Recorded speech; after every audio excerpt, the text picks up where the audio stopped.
Good afternoon and welcome to Anfield and to our Matchday live preview show. We are live across YouTube, Facebook and Twitter over the course of the next 15 minutes or so, building up to the biggest game in English football, one of the biggest games in world football, is Liverpool versus Manchester United.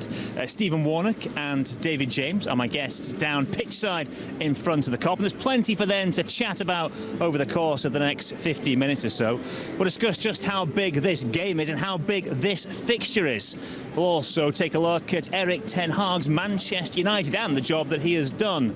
We'll look at Liverpool building momentum of late, and the boys will try and second guess Jürgen's starting 11 for this titanic tussle.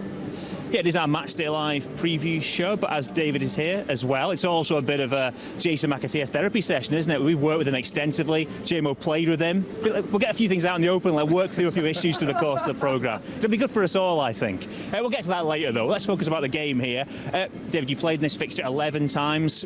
What makes it different? What makes it special? How did you find it? Yeah, I mean, well, good afternoon, good evening, wherever you're listening and watching. Back in the 90s, obviously, Liverpool were the dominant side in English football, and Manchester United were taking that crown effectively with the creation of the Premier League. So this fixture was about two Titanic teams fighting out against each other. No love lost anywhere on the pitch, off the field. And now what we've got, obviously, I think with Liverpool winning the Premier League a few years ago, so important that they've actually got the opportunity to sort of go toe-to-toe with Manchester United. And because of today's game being so big, Manchester United's position threatening slightly at the top end of the table, and Liverpool needing to get in those Champions League positions. I'm expecting all the same stuff that we had in the 90s, but with better scorelines. It's funny, isn't it? Because, you know, the Premier League's watched globally. It's huge business. It's a huge attention grabber. But Stephen, this fixture, this game grabs the attention that little bit more, doesn't it? More eyes are on this game than the other games. Yeah, I think whenever the game comes about, the broadcasters straight away look to this game. When is it? When's it going to be happening? Both at Old Trafford, both at Anfield and Anfield as well. But there's something special about these games. More often than not, you get one of the teams who are fighting for the title over the years. It has been United more so than Liverpool in recent, well, further down the line, but recently it's been Liverpool. But the quality's there from both sets of teams. We know that this season it hasn't been great for Liverpool. United have turned a corner, or so it seems. It's very early days, and I think we're all getting, well, people are getting a little bit excited about Ten Hag and what he's potentially creating. But the record's not good here, so we've got to hopefully try and continue that winning streak at Anfield and keep on turning them over. You mentioned those games you played in during the 90s, Jim. What was it like the moment you stepped out, you're in the tunnel, lined up against the biggest enemy? You know that the opposition fans in that Annie Road are going to be vocal, they're going to give you grief. You're going to Old Trafford, you're going to get it in buckets. What was it like? Yeah, I remember my first game was Old Trafford. I think we lost 1-0, and ironically again, Paul Ince scored a header. I didn't fully appreciate the magnitude of the game. I was new to Liverpool. As those years went forward, then obviously, as I say, Manchester United were becoming a formidable force in English and European football. So there were wins here for us, which were good, but obviously, like Steve said, when United were challenging for titles back in the 90s, Liverpool weren't in that position, so we were trying to play catch-up in a way. There were some humorous songs. They weren't rude, but they were humorous, and it's not nice when you're having humorous songs sung about you when Manchester United are winning. But fortunately, as Steve said, I mean, in recent years, Liverpool have been the ones competing for the title, winning the title. And it's time to, I say, get our own back, but, you know, we're in a good position at the moment. Yeah, well, that's the thing. In recent seasons, we've not just had the better of this fixture, we've had some thumping wins. Yeah. But 9 goals last season, that's pretty rare in a fixture that is usually as fiercely contested. I think the interesting thing as well is that I think we thought that was here for a long time.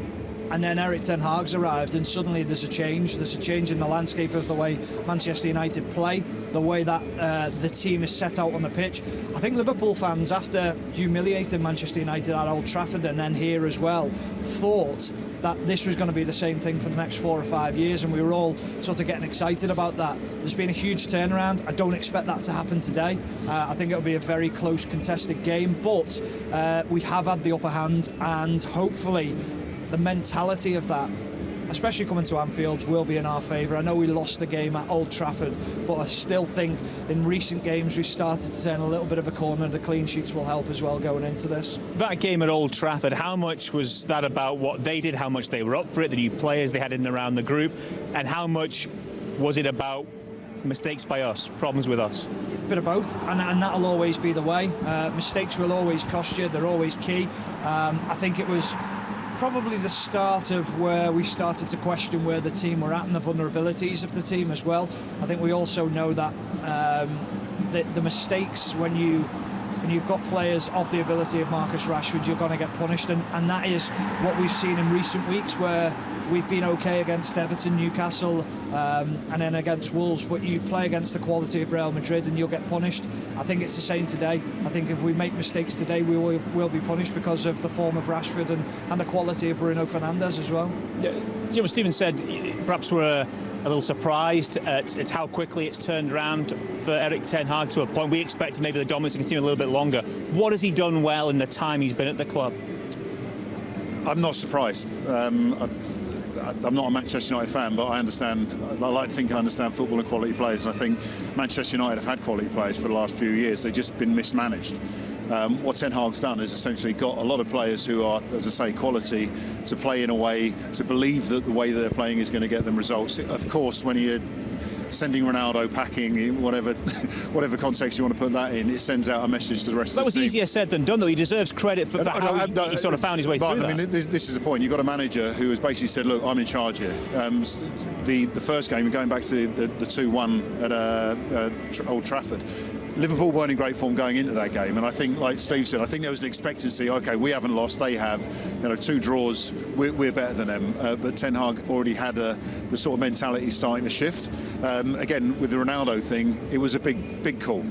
It took a lot of courage, I'd argue, for Ten Hag to do that. He did it. As I said, sent out a message, putting Rashford on the bench, things like that for discipline issues. All of these made the players know that they're not going to mess with the manager, and as long as the tactics are right, then you get confidence in players, and once the players with quality like Marcus Rashford and Bruno Fernandes, as I said before, are playing well, then it becomes a lot easier. The problem is that there's a heavy reliance on Rashford, as you saw the goal there, 14 goals this season, 12 of them have been, 11 of them have been at Old Trafford, so he's a bit of a homer. Hopefully that continues. His goals are scored at Old Trafford, but the point being is, if it becomes a reliance on one player, then all of a sudden, if he stops playing and the team stop working well, then it's where do you go from there? So it's early days for Ten Hag, but I think they've got the right manager to get quality players playing well. But that's interesting as much, Stephen. It's not just been him bringing good players in and getting the best out of them to sort of reinvigorate Marcus Rashford in the way he has. I guess the question would be, how much is it down to him, how much is it down to the player? But there's no doubt Rashford's form has just gone up and up and up, particularly since the World Cup. Yeah, it has, but that comes from growing in confidence, from scoring goals, but you've got to find out where to start with that, and I think that's what Erik ten Hag's done. He's done it extremely well. I think the big thing with Erik ten Hag is that when you look at the players that he's brought in, you look at Casemiro, you look at Weghorst, and they're not the future of Manchester United long term. The future is the younger players that he's brought in, is Anthony. He's not been great. He's cost £90 million and he's not been brilliant. The Casemiro one, £70 million for a 30-year-old at the time. That's a lot of money to invest in a player. That's worked and it's fixed things in the short term, but longer term, does that work? Is that the future of Manchester United going forward? So this is where the questions will come in now, is how long is this going to last for under Ten Hag? What he's brought in is he's brought in quality players in the likes of Casemiro who can stem that tide in midfield and understand how to manage a game. But longer term, I think he's got to have a bigger vision for the club and to take them forward for sort of 5 to 10 years. Does that matter, or was it important for United to sort of stop the bleeding to a point and get themselves back stop to the bleeding? Yeah, they had to, and there's been a lot of talk about the ownership there, not spending money. They've backed him. They really have backed him in the summer. They spent a lot of money. They brought in a lot of players, and it's worked. It really has. But his man management style shouldn't go unnoticed as well. What he does tactically on the pitch, very astute at what he does. His first interview that he did with the press was one of them interviews where you go, don't cross him. And I think that sent a message to the players as well. It's vitally important that the players understand that you can't cross the manager, you can't step on the wrong side of him because he's the man in charge. A slower start to the season for Liverpool, but of late, is there a feeling, David, that things are starting to pick up? There's a solid base there, as Stephen touched on, 4 clean sheets in a row. That can't be overlooked. No, absolutely. I mean, it's interesting because listening to Steve there, when we look at Liverpool's start of the season, I think the impact of injuries was massive. What becomes a comfortable position, I say it in the right way, is a comfortable position where you think we're going to get out of this. All of a sudden it starts becoming a little bit chronic. And then Liverpool have struggled to get over that. Now, the clean sheets are important. I was here for the Merseyside derby. Everton weren't great. We won the game and it was needed that we won. The clean sheet was heavily important in that. You'd go to the Newcastle game, and I think the worst thing in the Newcastle game was possibly the 2 goals coming so early, then the sending off, because it completely changed the pattern. You sort of fast forward to the Real Madrid game. Like Steve said, Real Madrid, best team in the world. They've got the best player in the world. They've got the best young players in the world, and you can't afford not to be right. And I don't think Liverpool were mended defensively or even attack-mindedly going into that game. With the last 2 games, what I've seen is an improvement. Where 4 clean sheets in the Premier League, you're looking at a side who now feel solid as a defence, that can then allow their midfielders to have more impact, can allow their forwards to have more confidence, because confidence works in so many different ways. Having the confidence to take the shot knowing that you might miss, knowing that your defence is going to keep you in the game is fine. Having confidence knowing that if you miss, your defence is going to concede a goal and that miss could cost you the match. I think we're in the better position at the moment with Liverpool, where they trust that back 4, Ali. We can go forward, we can miss a couple of chances, still create more chances. So it's all positive. We talked a lot about Man United and how great they are. They've won 1 trophy. And yeah, Liverpool are still in a very good place. Are in a very good place. And when there are things misfiring, you can't fix everything at once sometimes. It's one thing at a time. Getting a solid base from which to build was a good starting point. And now, as David says, that gives a platform where other parts of the team can start to improve and look sharper, more like they have done in recent seasons. I think so. I think obviously the competition for places up front as well, once all the players get fit. We've now got Diogo Jota back. You've got Nunez playing again after picking up the shoulder injury against Newcastle. You got Mohamed Salah scored a couple of goals as well. So now you've got them players, and then obviously Roberto Firmino coming back into the fold. You're just missing Luis Diaz now, but that pushes players, it brings the best out of them. I still feel like we don't close down quick enough up front. I think that's still a learning process for the two new players. No, yeah, Jota 100% helps, but I think Gakpo and Nunez are still learning that, when to press, how to press. I think it helps when they've got the likes of Henderson, Milner behind them, who have been embedded with that. They've been here since day one. When Jürgen walked into the club, they know what's expected. They can pass that message on straight away. So I think that helps when they're behind them, and you see that work better. OK, and that's the easy stuff dealt with. The final part of this, you have to try and pick a starting 11 for today's game. David, talk us through what you would do if you were Jürgen. Obviously, he's got some decisions to make because he's chopped and changed the team, of course, over the last couple of games. He had. I think he's rested players in the last game in preparation for this.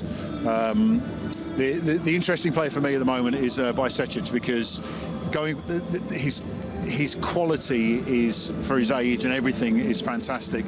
As we saw in the Real Madrid game, there's opportunities where perhaps the little naivety where he needs to develop his clearances. But in the Everton game, there was a couple of backheel clearances that he did, which I thought, oh, that's amazing. You win 2-0 and it's fine, but when you try and do similar things against Real Madrid and you get punished, well, there's an opportunity to get punished today. So someone needs to say, look, don't try and be clever. If you need to kick it in the back of the stand, and it's not old school, it's just the right way of doing things. So my lineup here, I've got him in there with Fabinho and Hendo in the middle. That back four, as I say, with Konate coming in, looks solid.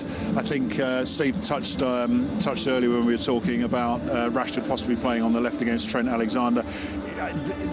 Rashford can play anywhere, so I love Trent playing. There was the goals, the assist against Newcastle, and I saw Trent go, I thought, hang on a minute, he's coming back to form.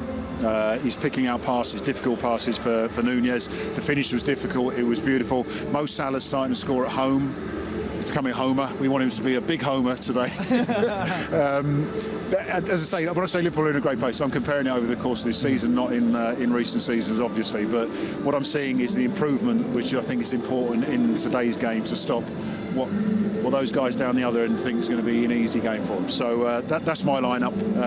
That's mine as well. Well, and as the caption at the top suggests, you also concur with what David had to say, so just the same? Yeah, I think so. I think I agree with Bajcetic. I think against the two games that stand out for me, and everyone will probably say, stop criticising him. I'm not criticising whatsoever. What I'm saying is we've got a player here who's potentially going to save the club millions, and he's going to be a brilliant, brilliant player in the future of this club. The two games that stand out, though, are the Carabao Cup against Manchester City when we resumed, and the Real Madrid game. You cannot afford to make mistakes, but the difference is you're playing against Manchester City and Real Madrid, who are arguably the two best teams in European football, and that's the level you aspire to be at. Now it's learning from them games and going, what did I do wrong in them games, and what did I learn? Now he's going up against Casemiro, who's won everything in the game. Can you learn again now today, and can you be better today and make it an improvement on what you've done? I think he can. I think he's an absolute superstar in the making, but don't put pressure on him. Let him just play his football. Yeah, if I can just follow on that, I think because of Liverpool's improvement, and again this process, and I go from the Everton game, sort of again 5 games ago, whatever. In 5 games' time, if Liverpool continue to improve, he'll be able to do exactly what he did in the game against Man City or even against Real Madrid and get away with it, because the team will be a lot more solid. Of course. I think they're a little bit fragile in those 2 games. So, like Steve said, it's not a criticism; it's just an observation. And as ex-players, you can tell certain signs in players. You think, just learn. You can't get away with it, and you'll be an even better player. And at 18 years old, I mean, it's true. What kind of player is he going to become? Exactly. Yeah, massive potential. Gentlemen, thank you for your contributions for now. We'll pause things for a second. That's it from us for the moment. Just time, though, to underline to you where you can catch all the action from today's game. From 8:30 tonight, we have free highlights available to you over on LFC TV Go for all the best moments from this match. Then Go will also have the full game available for you at midnight tonight. Then tomorrow, Inside Anfield will drop with all the exclusive behind-the-scenes footage from events here today as well. As for this afternoon, we have all the build-up with Matchday Live on LFC TV and LFC TV Go. That's from 3:25 with all the breaking team news at 3:30. Just before kick-off, Steve Hunter will be on hand to guide you through all the action with his live audio commentary. Jay Spearing is with him for that one today. Then at 6:30 or so, we'll be back down pitch side for the Matchday reaction show with, we hope, some happy, smiling Liverpool faces joining us from the home dressing room. That's it from us for now. Do join us on Matchday Live if you can, wherever you're watching the game in the world, though. Enjoy it. Goodbye.